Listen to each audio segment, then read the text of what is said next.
မျက်စိတို့ခေါ်တဲ့သက္ကုပ္ပတာရုပ်ရှိတယ်သောတာတို့ခေါ်တဲ့နာလို့ခေါ်သောတာပတာရုပ်ရှိတယ်အဲကြောင့်မို့ကြားဖို့ကမြန်မာရေးဆိုရင်တို့ကဒီမှာကြည့်လိုက်စေမာပတာရုပ်မရှိဘူးဆိုအစာမစားဘူးပြန်လာတယ်ဒီဒီနဲ့လည်းဒီဆိုတော့ဘောလုံးမျိုးမျိုးလို့သူနဲ့စားတာလို့အဲ့လိုမရှိဘူးဒီဒီနဲ့လည်းဒီတော့ပြီးလို့ရှိရင်ခန္ဓာကိုယ်မှာကာယဆိုခန္ဓာကိုယ်နဲ့ဒီလိုချိလိုက်ရင်ပြီးတယ်ဆိုအဲ့ဒါတော့ပြီးတာတို့ကြတော့ခန္ဓာကိုယ်ကိုကနုညံ့တာဖြစ်တဲ့အတွက်ခန္ဓာကိုယ်လို့ရှိတယ်အဲ့လိုရှိတဲ့ပဒါရရောမရှိတာနော်မရှိဘူးအဲ့မှာလားဒီလိုရှိရင်မြန်မာဆိုရင်ပုံမှန်တဲ့အရာက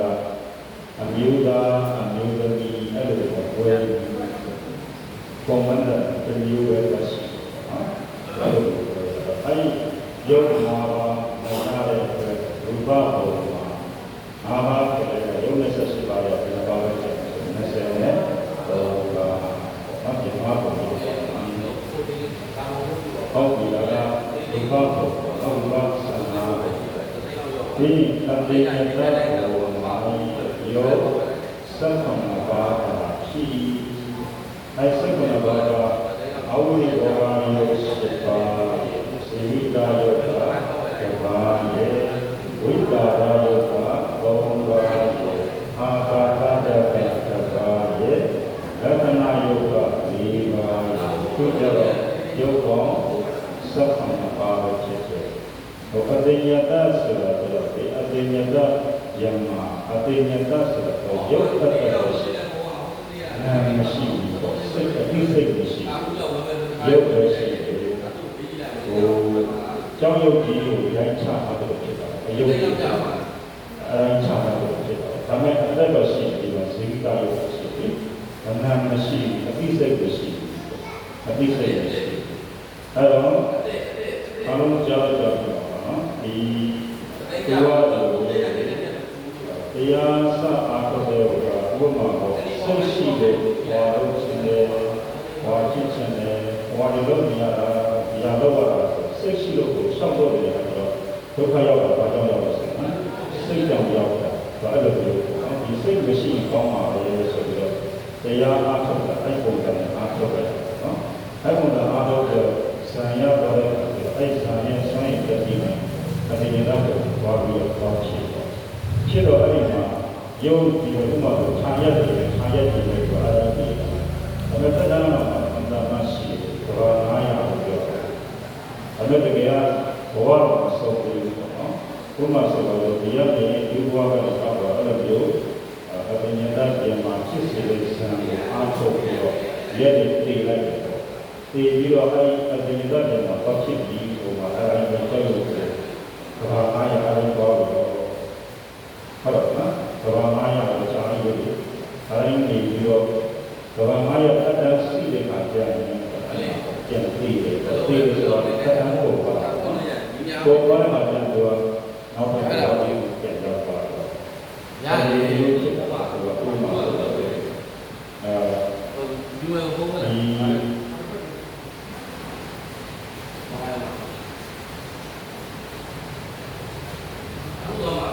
ဒီလိုဖြစ်နေမှာပေါ့ဘုရားဆိုတော့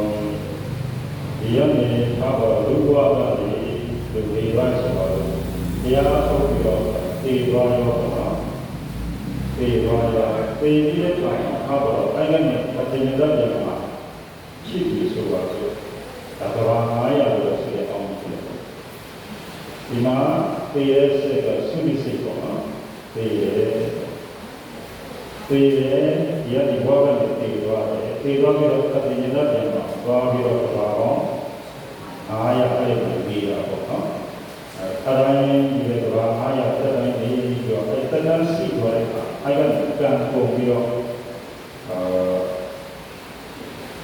လူဘဝကိုပြန်ရောက်လာပဋိသန္ဓေလို့ခရီးလာတဲ့ခေတ်တာနော်ခရီးခေတ်တာပေါ့ဒါဆိုရင်ဒီမှာကသေတယ်လာကြတဲ့ပုံစံနဲ့ငိုးရဘဝကိုမဆုံးဘူးပေါ့နော်ဘဝမဆုံးဘူးအဲကြောင့်မလို့ရ တိရှိပါဩဃရာတွေမှာပါယတိရှိပါဆိုတဲ့ဒီအတိတ်နဲ့ပါဒါမျိုးဒီဒီရနာတော့သူအဲ့ဘောကိုရောက်တော့ဒီကဇန်တရားတွေကိုဒီအားထုတ်ပြီးမှအဲ့ဘောကိုရောက်ဟုတ်လားဆိုတော့ဘာမှရှိဘူးဟိုနာမရှိတော့အပြည့်စိတ်မရှိတဲ့အခါကျတော့ကဘာလုံး900အတွင်းမှာဥပမာဆိုတော့တရားဆယ်စီတဲ့ဘုရားဟုတ်လားအစင်းဆယ်ဘုရားသူကဘာမှမရှိဘူးအပြည့်စိတ်မရှိတော့တရားနဲ့မနာတရားနဲ့မသိနိုင်ဟုတ်လားအားကြောင့်အဲ့ဘဝကိုလည်းဒီယတိရှိပါပဲတော့ဆက်တာယတိရှိပါလည်းအဲ့ဒီသတ်တယ်ပါတော့သူကအပြင်ရောက်ကိုရောက်သွားလို့ရှိရင်ရုပ်ပေါင်း7ပါးဖြစ်တယ်။ရနော်7ပါးဖြစ်တယ်။ကြာပြီးပဲဒါမဲ့လို့တန်တရားတော့မဆုံးဘူးပေါ့နော်။ဘောတန်တယ်ဆုံးပြီးဒါကအပြင်ရောက်တော့အခုလည်းကတော့ရတ္တဝါနဲ့ယောနိလေးပါရတ္တဝါကိုဝိပါကိုယောနိတိလေမျိုးရှိသည်ဘုယောနိလေမျိုးအလားသတ္တဝါတို့ကိုလေစုဝေယာဤအံဒေဇာ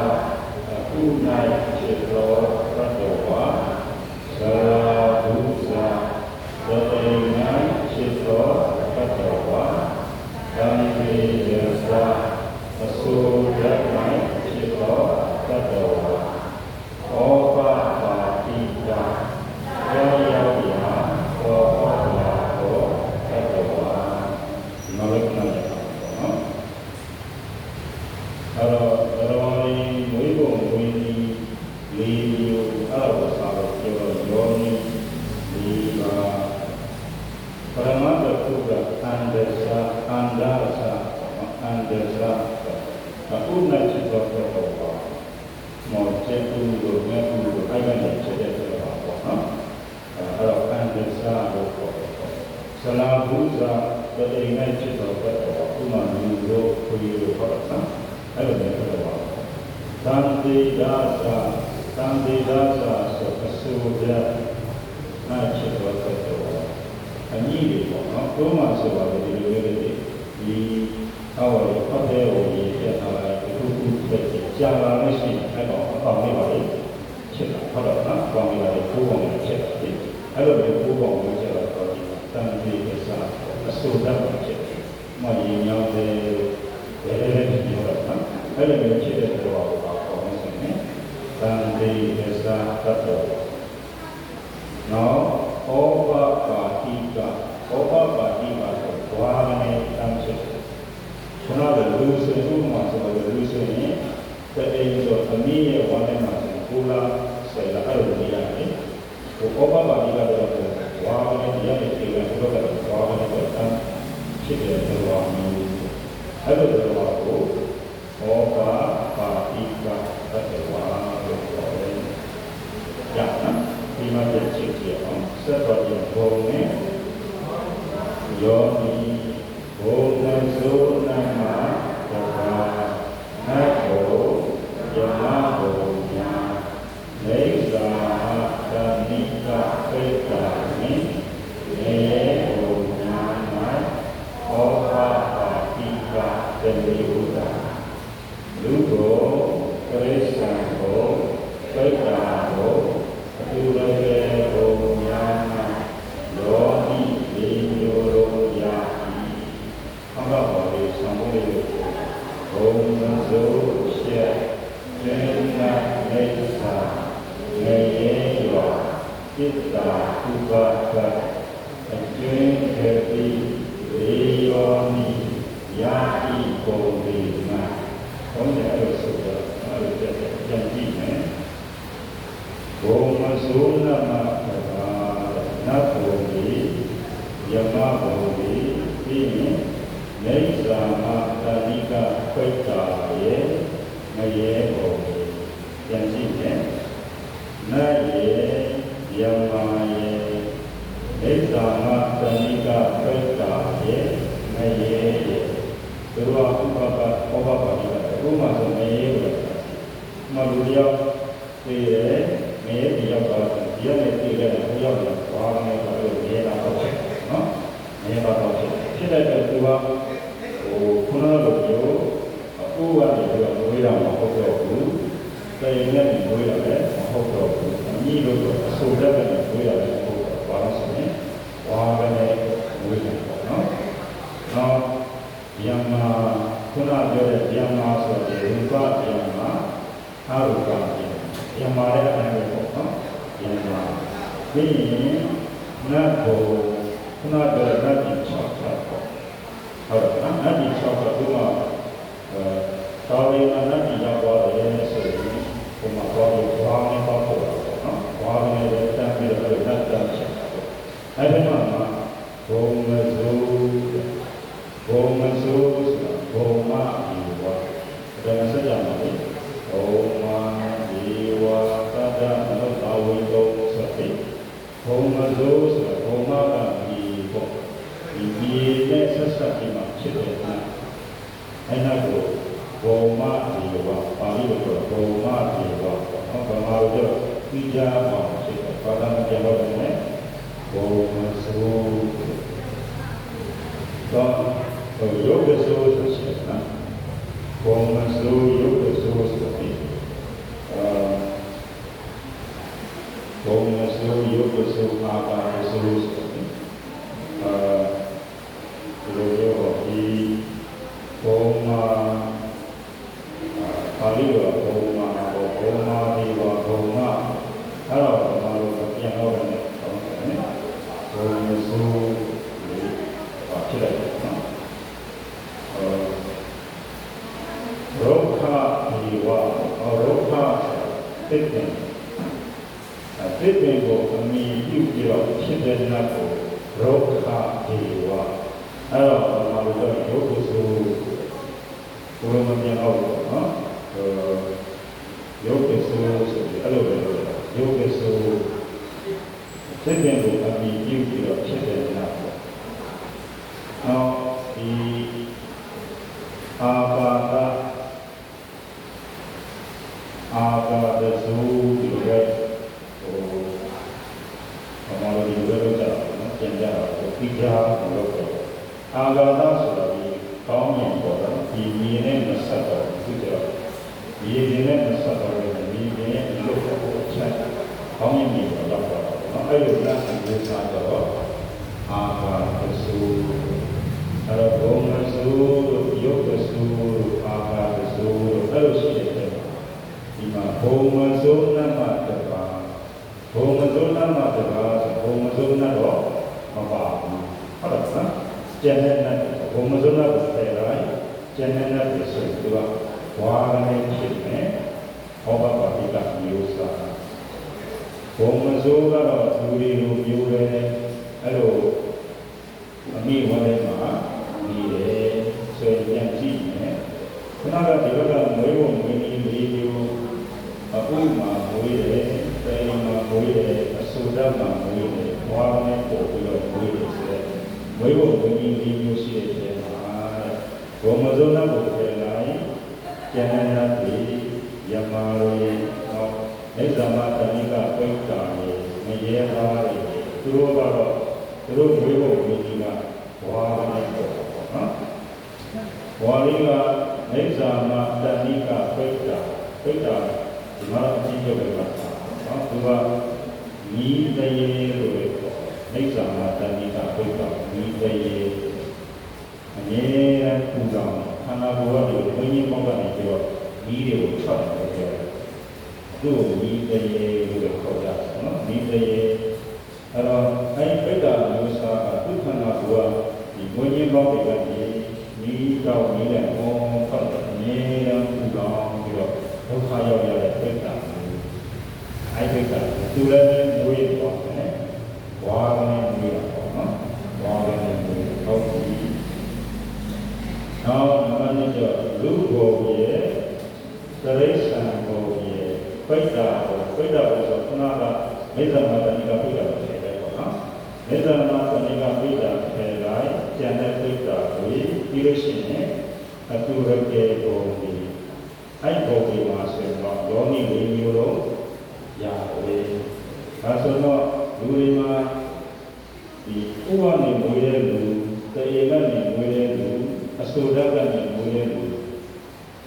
ဝါလည်းမွေးရလို့ဆိုတာရှိနိုင်တယ်ပေါ့နော်ရှိနိုင်တယ်ဟိုနားလည်းတော့ဒါနဲ့စပြောရင်ဒီဘက်မှာတရေကမွေးတယ်ဆလာဥစာပုဂ္ဂိုလ်တွေဒါတော့ပုံမှန်အဲ့ဒါပဲနော်ပုံမှန်က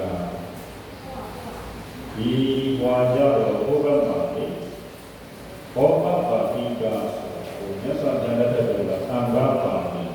ကျောင်းတော်ကနာမည်တောင်းနေတယ်သူကတော့လည်းအဲ့ဒါနဲ့ဒီနေ့အောင်မှာတော့ဝါလည်းမွေးတယ်သံဃာဆိုတရေနော်တရေအောင်မှာဝါလည်းမွေးတယ်အမျိုးသမီးတို့ပြောတယ်သံဃာပါတိဆိုတော့သူမွေးဖို့မွေးရဟောဖြစ်မှာဝါဆိုရင်ဘောပပါတိကအမျိုးစားဒီသူ့အဆက်ကတန်လေးတစားဘုမဝတိဒီခရာတော့ကြောင်းဘုမဝတိဘုမဝတိဘုမကြာအကြောင်းလေးကအစိုးရအဲ့ဒီရနေဝေးတဲ့ဒီခရာပေါ့နောက်ပါရှိတဲ့ပုံနာပြောရှိတဲ့ပောခရတာဒီအဲ့လိုသူလည်းပဲအစိုးရကနေဝေးတယ်အခုကနေဝေးတဲ့သူကရှားနော်တော်တော်ရှားရတဲ့နာတော့လူတွေမှာဆိုတော့ဒီဝေးဖို့ဝေးပြီးမှဆိုရင်၄မျိုးလုံးဖြစ်နေတယ်။ဥပမာဝေးတဲ့လည်းရှိမယ်။ဘယ်ရင်နဲ့ဝေးတာလည်းရှိမယ်။ခုနအစိုးရကနေဝေးတဲ့လည်းရှိနိုင်တယ်။ဟုတ်လားရှိနိုင်တယ်။ဝါနဲ့ဝေးတဲ့လည်းရှိနိုင်တယ်။ဒါတော့တော်ရဲ့ကံကြောင့်ဖြစ်တာတော့နော်။ဆိုပြီးတော့လူဘုံတရိစ္ဆာန်ကိုတရိစ္ဆာန်ကြီးတရိစ္ဆာန်မောကျက်တော်နဲ့တော့ကျတော့သူ့အမေကိုကျက်တော်နဲ့တော့သူ့အမေကိုခွေးလို့ကြောင်လို့ကျတော့ဒါတော့လူတွေလိုပြောတယ်တေကမျိုးတော့သူတို့လည်းပဲအစိုးရကနေဝေးတဲ့ပရိစ္ဆာခုနပြောတဲ့ဒီမှာဖြစ်တဲ့အခါအစိုးရကဖြစ်တာဟုတ်တော့နော်ဝါနဲ့ပေါ်တဲ့ရှားဟုတ်ပြီအဲ့လိုရှိတဲ့နေရာမှာဘုံမစိုးဖြစ်ကျင်းနဲ့နေစာဘုံမစိုးဖြတ်ဆိုဘုံမစိုးကိုတည်လိုက်ကျင်းနဲ့ဆိုကျန်တဲ့နာပေါ့နေစာဆိုတော့နေစာမှာတဏိကပိဋ္ဌာပေါ့ငရေရွာဆိုငရေဘောจิตตาဥပပဆိုဥပပဘောပပါတိကจิตဆိုจิตตาဆိုတယ်တမျိုးပဲဒီဆိုမှာအကျွင်းဂတိလေယောနိယာဤပုံလေးကကျန်တဲ့ဂတိလို့ခေါ်တယ်ကျန်တဲ့ဟောတော့လူဘုံတို့တရိစ္ဆာန်ဘုံတို့ပိဋ္ဌာဘုံသူရကေကျတော့ယောနိလေးမျိုးလုံးဝိဘောဘုံလေးမျိုးလုံးပါဆိုရင်ရနိုင်တယ်ဒါနော်ဟုတ်ပြီဒါဥဒ္ဒနာနဲ့ဆက်တာကာမဘုံ၌သတ္တဝါနဲ့ရုပ်ဖြစ်စဉ်ဟောတယ်နော်ရုပ်တို့ဤဖြစ်ရာအခါကိုကာကြီးပဋိသန္ဓေအခါဟာရေကိုတိအခါဟုနမျိုးခွဲခြားမပါရာဤထိုတွင်ဘဝတစ်ခုဤအစပြုတိခဏကိုပဋိသန္ဓေအခါပဋိသန္ဓေအခါမှာတဘဝတာကာလဆက်လက်ဖြစ်ပေါ်နေသည့်အခါကိုကိုတိအခါဟုမပါရာဤနိုင်ရပါနော်ကာမဘုံကိုပြောတော့မယ်ကာမဘုံဆိုပစ္စည်းနေတဲ့ပုံပေါ့ဟုတ်လားနော်ပစ္စည်းနေတဲ့ပုံဒီကာမဘုံအဲ့တော့ကာမဘုံမှာရုပ်ဖြစ်တာကိုပြောမယ်ဆိုရင်မျိုးခွဲပြီးပြောပရမတ္တမျိုးကပဋိသန္ဓေအခါဒုတိယတစ်မျိုးကဘဝတိအခါဘဝတစ်ခုဤအစပြုတိခဏကိုပဋိသန္ဓေအခါဒါတည်းမျိုးပေါ့နော်ပဋိသန္ဓေဆိုတာဒီမှာစာပေါ့နော်သူပါဠိလိုကပဋိသန္ဓေပဋိသန္ဓေ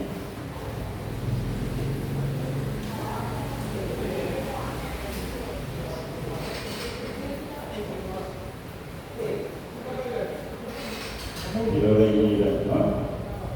ပါဠိလိုရေးကြည့်ရနော်ပฏิသန္ဓေပေါ့နော်ပฏิသန္ဓေဒီဆိုတဲ့ကမှာဒီနာမှာဒီလိုပြောရတယ်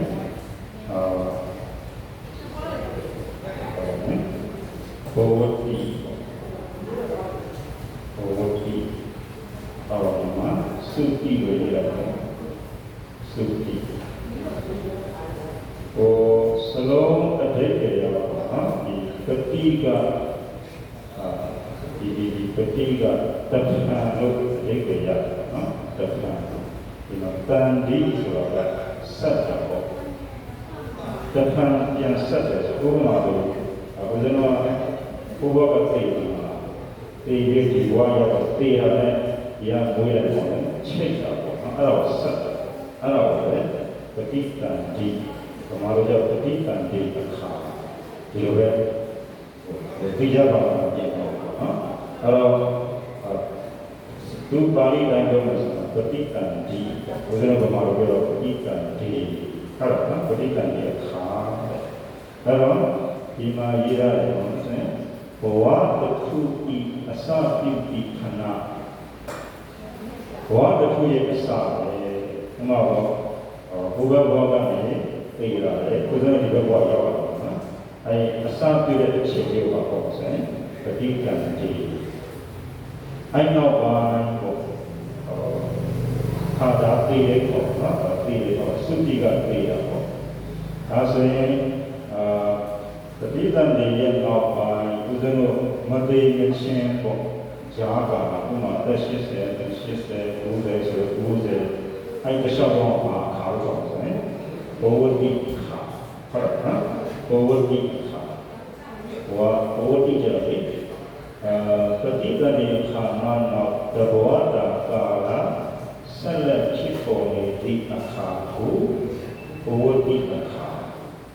ဒီဝါလေးပေါ့ဒီမှာလည်းဒီမှာပါမယ်ဝတ္တိပေါ့ပါဝတ္တိပါ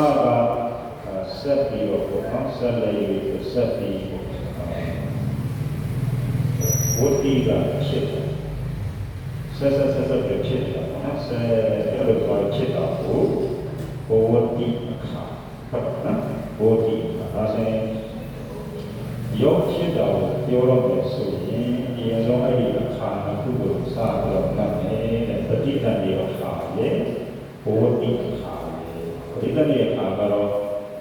ဘဝတစ်ခုရဲ့အစအဲ့တော့ပฏิတန်ရဲ့အခါအဲ့ပฏิတန်ရဲ့အခါနောက်ပိုင်းတော့စပြီးဘဝကိုမသိမချင်းဟုတ်လားမသိမချင်းကိုဘဝတိအခါသိတဲ့အခါကျတော့သုတိအခါပေါ့ဟုတ်လားပฏิတန်ရဲ့ပฏิတန်တိဘဝတိသုတိပေါ့ဟုတ်ပြီခွဲပြီးပြောမှာပေါ့ခွဲပြီးပြောတော့တယ်တန်တိဒဇာနဲ့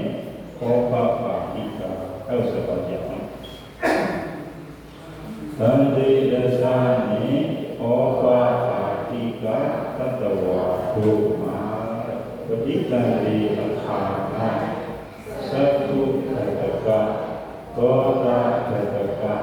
ကာမတတကဇေဝတတကကာယတတကအိခိဘာဝတတကဘောဘာဝတတကဝုထုတတကဟူ၍အများဆုံးဩက္ကထာတိယောဂလရှိစီနှင့်ယုတ်ပါသက္ကမပါဖြစ်နိုင်၏အနည်းဆုံးဆိုရပါမည်ဇေဝတတကကာယတတကဝုထုတတကဟူ၍ယုတ်ကလသုံးစီနှင့်ယုတ်ပါ12ပါးဖြစ်နိုင်၏သတ္တုသောတာဘာနာဇေဝဘာဝဤယုတ်ကလ5စီယံပါမယပြန်ကြည့်ပေါ့နော်ပြောတာကဟောနော်တန်တိဒဇာနဲ့ပေါင်းစပ်နေဟောပါပါတိကအပေါ်ပြန်ချက်နေပေါ့နော်ပေါ်ပြန်ကြည့်နေတန်တိဒဇာဆိုတာအဆူတတ်မှာမွေးတဲ့တော်အမျိုးဟောပါပါတိကဆိုတာခုနပြောတဲ့နတ်ကြီးယမာတွေငရေအဲ့နတ်တွေယမာတွေငရေဒီလိုမျိုးပေါ့ဒီချိန်မှာ ကုမာဆိုရင်မျက်စိနဲ့နားနဲ့လည်းခုလောက်ကြည့်ကြည့်နော်ဒီခိုက်လေးမှာဒီအခြေလေးမှာနော်ဥပမာဆိုပါစို့ဒီခုပြောတာကတန်သေးအစားနဲ့ပေါ့ဆိုရင်ဘောပါပါဒီကဟုတ်လားအစိုးရမှာဖြစ်တဲ့တော်ဝါရဲ့ဒီဘွားမင်းတို့ရဲ့နော်ဘွားမင်းတို့ရဲ့တော်ဝါသူတို့ရဲ့ပဋိသန္ဓေပါဆိုရင်ဘုမာဆိုပါစို့အစိုးရမှာဖြစ်တဲ့တော်ဝါခုနပြောတဲ့အကောင်တစ်ကောင်နဲ့မြင်ကြည့်ပေါ့နော်အားပါတော့ဒီလိုပြီးခွတ်တယ်ပါလို့ဆိုရင်ဒီအရင်ပြစ်ထားတဲ့ကြားလို့ရှိရင်ပေါင်းပြီးဖြစ်တာဆိုအစိုးရဖြစ်တာနော်အဲ့ဒီအကောင်တစ်ကောင်ရဲ့သူဆဆဖြစ်တဲ့အချိန်ဆိုရင်သူ့မှာမျက်စိလို့ခေါ်တဲ့သက္ကုတ္တကပြီးရင်သောတာလို့ခေါ်တဲ့နာဌာနလို့ခေါ်တဲ့နှာခေါင်းပြီးရင်စေဝါလို့ခေါ်တဲ့ရှာဟုတ်လားကာယကာယတက္ကလို့ခေါ်တဲ့ကိုပြီးရင်ဒိဋ္ဌိဘာဝအဖို့မှပေါ့နော်ကိုရဲ့အမရဲ့ပြီးရင်ဝတ္ထုတက္ကခါရဝတ္ထုပေါ့နော်ဆိုပြီးတော့ဒီနေ3 4 5 6 7ဆိုယောဂလနဲ့ပြောတာဒီရှစ်စီလို့ပြောတာပါဒီခုနကဘာလဲရှိခုနပြောတဲ့အကောင်တော်လေးကဒီပဋိသန္ဓေအခိုက်မှာပဲဓာရီပေါင်းစင်ဖြစ်နိုင်တယ်ဟုတ်လားဘုရားကြည့်ခုနကယောဂလပေါ့ဆိုရင်ရှစ်စီအဲ့ဒါပေါင်းတာရုပ်ပေါင်းတူရပေါင်းလိုက်တော့ရုပ်ပေါင်း7ပါဖြစ်တယ်7ပါဖြစ်တယ်ဒါအများဆုံးပေါ့နော်အများဆုံးကိုပုဂ္ဂထမီအများဆုံးအနည်းဆုံးဆိုရပါဘူးတဲ့စေဝါတတကကာယတတကဝတ္ထုတတကဟူ၍ယုတ်ကလ3စီနဲ့ရုပ်ပေါင်း7ပါဖြစ်နိုင်သည်သက္ခုသောတာကာမစေဝါကာယဘာဝဒီငါးခုနော်သက္ခုရဲ့သောတာရဲ့ကာမရဲ့စေဝါရဲ့ဘာဝဟုတ်လားဘာဝသက္ခုသောတာကာမစေဝါဘာဝအဲ့ငါးခုကတစ်ခါတလေမရဘူးဘာဝတစ်ခါတလေကိုတခါတလေမရဘူးဆိုတာဘုမာဆိုကြည့်လို့ကိုကြည့်မရဘူးအကောင်လေးဒီမှာဘုရားချက်ကြည့်ရပါနော်ကြည့်လို့ရှိရင်ကံနဲ့တော့ဒါရဲ့ကံနဲ့တော့တော်တော်ရဲ့ကံနဲ့တော့မွေးတဲ့ချိန်မှာတချို့အကောင်ကြီးဒီလိုမွေးနေတဲ့ခက်ပါတော့မျက်စိကမပါဘူးအဲ့လိုဖြစ်နိုင်တယ်ဘာလို့လဲနော်အဆုံးရင်းပါတယ်ဆိုတော့ဒီပါရှစ်စီလို့ပဲဒီရှစ်စီလို့တချို့ကတော့မျက်စိမပါဘူးချို့နားမကြားဘူးအဲ့လိုမျိုးဖြစ်နိုင်တယ်ဒါအဲ့လိုနော်အဲ့လိုဖြစ်နိုင်တယ်အများဆုံးကတော့ဆိုတဲ့ရှစ်စီရုပ်ကိုတူရပေါင်းလိုက်ရုပ်ပါလို့ဆိုရင်ဆက်ခွန်ပါအနေတော့ကတော့စေဝါကာယဝတ္ထုဒီရပေါ့နော်ဒီရပါဘူးနာရှာပေါ့နော်စေဝါလို့ခေါ်တဲ့ရှာရဲ့ကာယရဲ့ဝတ္ထုဒါတော့အများနဲ့ဖြစ်တယ်ဟုတ်လားရှာရဲ့ကိုရဲ့ဝတ္ထုရုပ်အဲ့ကောင်တော့ဘယ်တော့မှမဖြစ်ဘူးဆိုတာမရှိဘူးအမြဲတမ်းဖြစ်တယ်ဒါလည်းတော့အမြဲတမ်းဖြစ်တယ်အမြဲတမ်းဖြစ်တယ်ဒါလေးတွေလည်းဒီနောက်ပိုင်းဒီလိုမှကျန်သွားတဲ့အခါမှာယမကျန်ဆိုရှိတယ်ယမရုပ်တော့တင်ရတယ်တရားပြန်တင်ရတယ် ဥပမာဆိုတော့ဒါနဲ့လည်းချိန်ကြည့်မှာနော်ဥပမာဆိုတော့တစ်ခုဒီဥပမာဆိုတော့မျက်စိရှိပြီးတော့ရှာရှိနေတာဒါကဟိုခုဒုမှာပြောတာပေါ့နော်ဟိုနေပြီးတော့မျက်စိဟိုဖြစ်ပြီးတော့ရှာဖြစ်နေတာဆိုရင်ပါဆိုရင်ဖြစ်နေတယ်ဟုတ်တော့နော်တစ်ခါတည်းနေကြတယ်ရှာရှိပြီးတော့မျက်စိရှိနေတာဆိုရင်ရှိတာလည်းရှိမယ်မရှိတာလည်းရှိတယ်အခြေအနေကိုတော့ဘာလို့ဒီကောင်ရှိတာလည်းရှိတယ်မရှိတာလည်းရှိတာဟုတ်တော့နော်ဒါပေမဲ့ဒီလိုကနေတော့ဖြစ်တယ်ခုပဲဥပမာဆိုတော့မျက်စိရှိပြီးတော့ရှာရှိနေတာလို့နေရတော့မယ်ရှိနိုင်တယ်ဖြစ်ရတယ်ဘုရားကလည်းပြန်လက်နေတာရှာရှိပြီးတော့မျက်စိရှိနေတာဆိုတချို့တော်ဘာတွေကရှာရှိပြီးတော့မျက်စိရှိတယ်တချို့တော်ဘာတွေကရှာရှိပြီးတယ်လို့မျက်စိမရှိဘူးဖြစ်ရတော့ဆက်တာနော်အခုတော့အဲ့လိုပြောသွားတယ်ဒီမိုင်းဆိုတာလေဟုတ်ပြီကံနဲ့တော့ဆိုတော့ကံအားရဆိုဖြစ်ကြတာဟုတ်ပြီပြန်ချုံးကြည့်လိုက်ရင်အခုပြောနေတာကဘာလို့ဆိုရင်ခုနအစိုးရမှာဖြစ်တဲ့ရဝါရဲ့ငရဲလိုမျိုးဝါကနေလူရဲ့ရဝါရဲ့ဟုတ်တော့နော်အဲ့ဒီရဝါရဲ့ဆိုတော့မျက်စိလိုနားလိုနှာခေါင်းလိုရှာလိုကိုယ်လို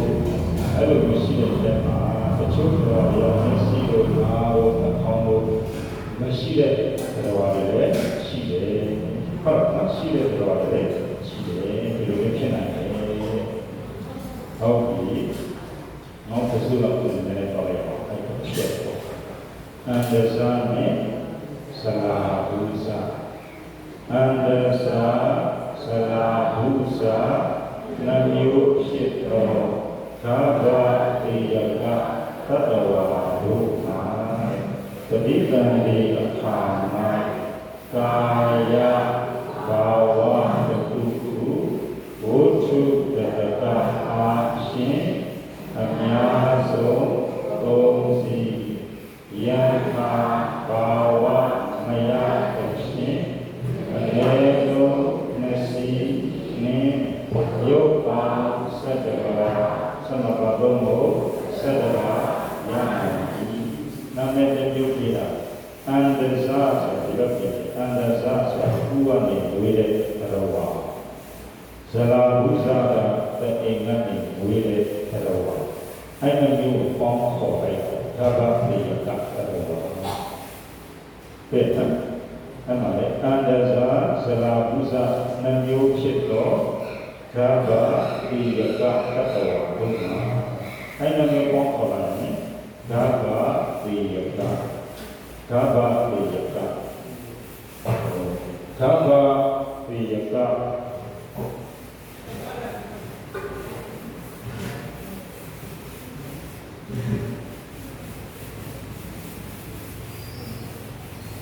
ဒီ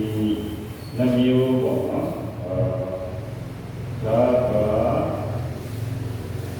ပိယကနော်ဒါဘာပိယကဒါဘာပိယက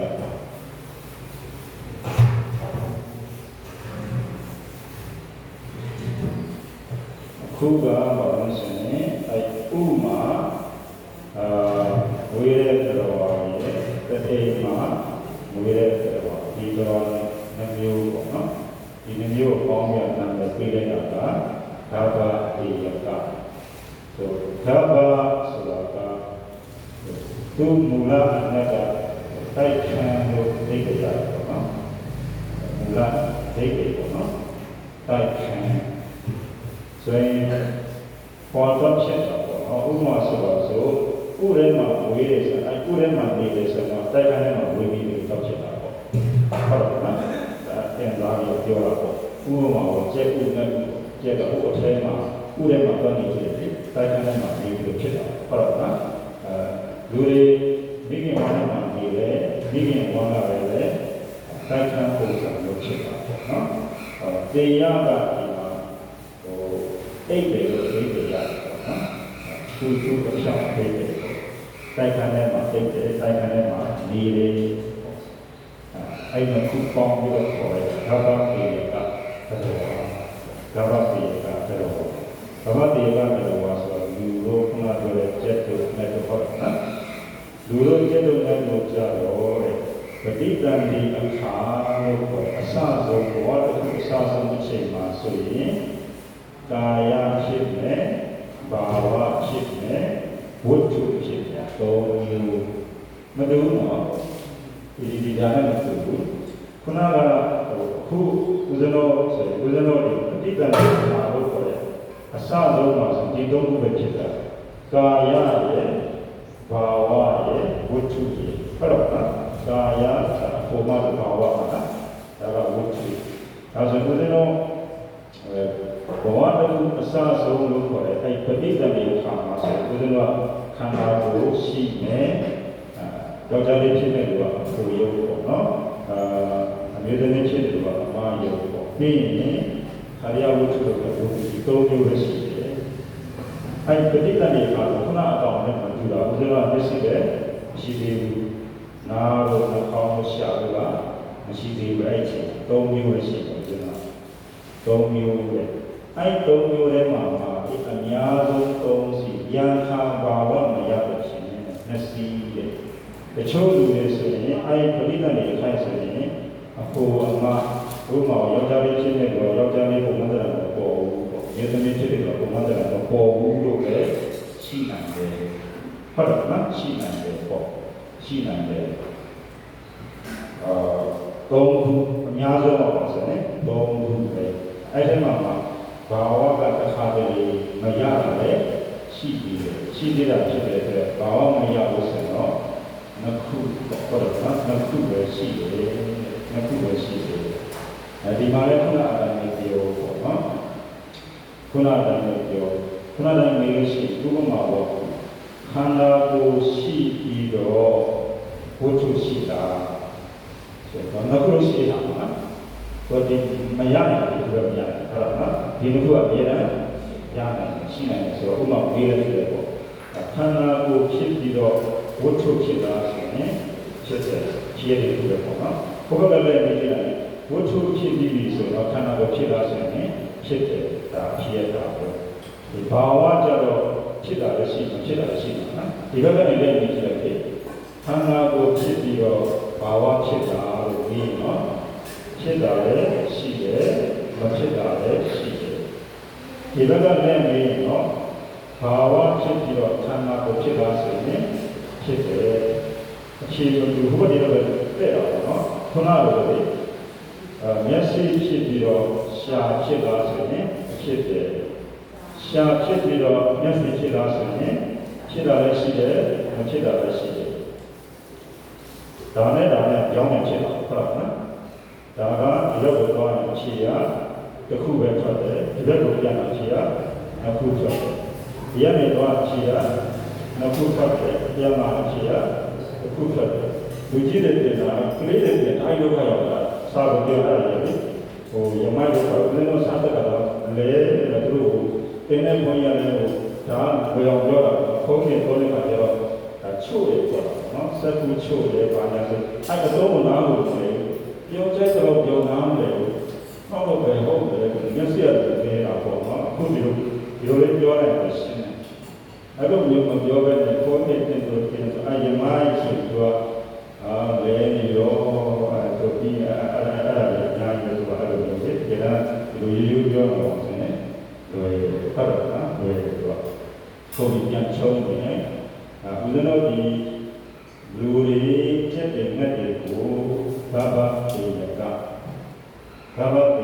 ဦးဇနောဘဝတခုအစလို့ခေါ်တယ်ပရိသဏိခါဆိုတော့ဦးဇနောခန္ဓာကို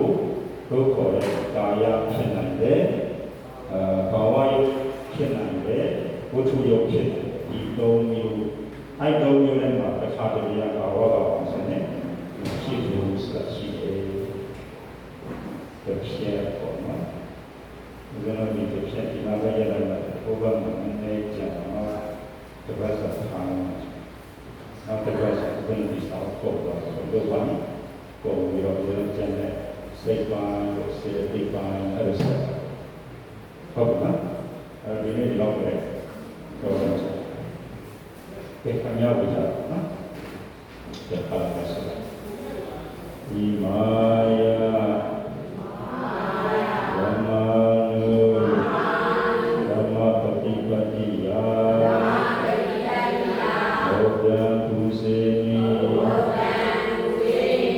Imaya Ramanu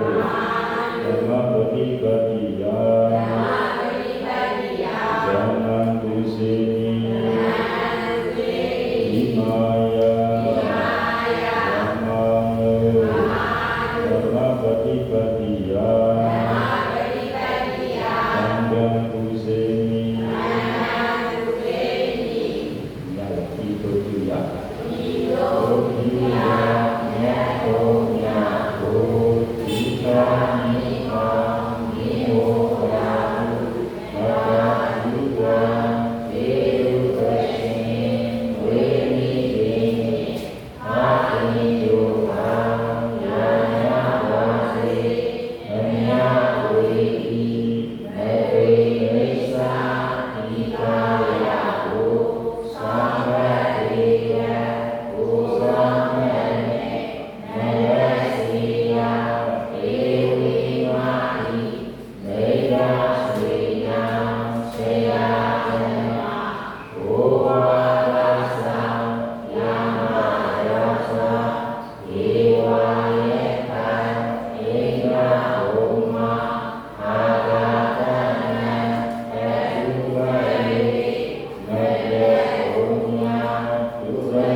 Yeah.